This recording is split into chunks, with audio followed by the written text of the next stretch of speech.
ईशान का हुआ एक्सीडेंट। जी हाँ, हम बात कर रहे हैं स्टार प्लस के पॉपुलर टेलीविज़न शो गुम है किसी के प्यार में के बारे में, जहाँ आगे आने वाले एपिसोड में आप देखेंगे कि सभी से मिलने उसके कॉलेज के दोस्त आते हैं, जहां वो हरनी की हालत पूछते हैं और साथ ही साथ सभी को नोट्स भी देते हैं, जिसमें से सभी की फ्रेंड उससे पूछती है कि तुमने सिंदूर क्यों लगाया हुआ है, साथ ही साथ तुम्हारे गले में मंगलसूत्र क्यों है, क्या तुम्हारी शादी हो गई है।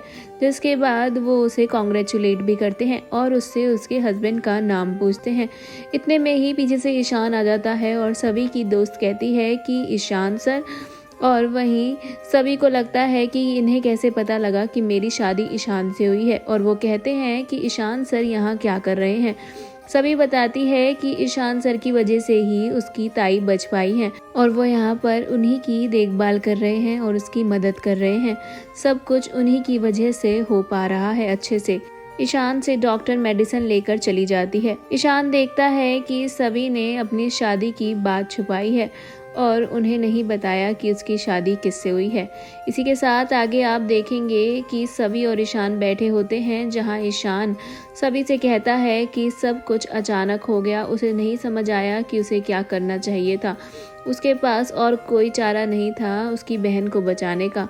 सभी ईशान से कहती है कि ठीक है, जो होना था हो गया, लेकिन ना ही आप मुझसे प्यार करते हैं और ना ही मैं आपसे।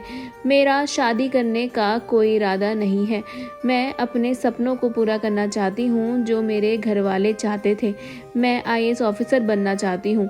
मैं ये शादी नहीं मानती, और साथ ही साथ सिर्फ और सिर्फ इस शादी के बारे में हमें पता है, तो सिर्फ हरिणी ताई के आगे ही हमें इस बात का ड्रामा करना होगा। हम इस शादी के बारे में किसी और से नहीं कहेंगे। ईशान को सभी की बात समझ नहीं आती है और वो सभी से कहता है कि वो झूठ नहीं कह सकता, उसे अपने घर में सब कुछ सबको बताना होगा। और सभी कहती है कि क्या ज़रूरत है जब हम इस शादी को मानते ही नहीं हैं। एक बार मेरी बहन ठीक हो गई और उन्हें होश आ गया तो मैं उन्हें खुद ही सच बता दूंगी और उनसे कहूँगी कि मेरा सपना आईएएस ऑफिसर बनने का है, जो सबने मिलकर देखा था, और मैं उसे ही पूरा करना चाहती हूँ। मैं अपने परिवार के सपने को पूरा करना चाहती हूँ। लेकिन ईशान सभी से कहता है कि वो झूठ नहीं बोल सकता। सभी ईशान से कहती है ये फैसला आपके अकेले का है, मेरा इसमें ज़रा भी साथ नहीं है।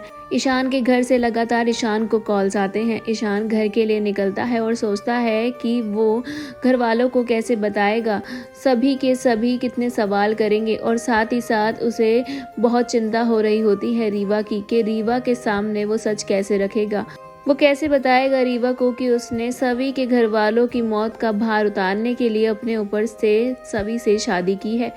ईशान फोन में देखता है कि ध्रुवा ने रीवा की फ़ोटो भेजी थी। रीवा की फ़ोटो देखते हुए वो रीवा के बारे में और अपनी पुरानी यादों के बारे में सोचता है। आगे से एक ट्रक आ रहा होता है और ईशान का ध्यान भटक जाता है।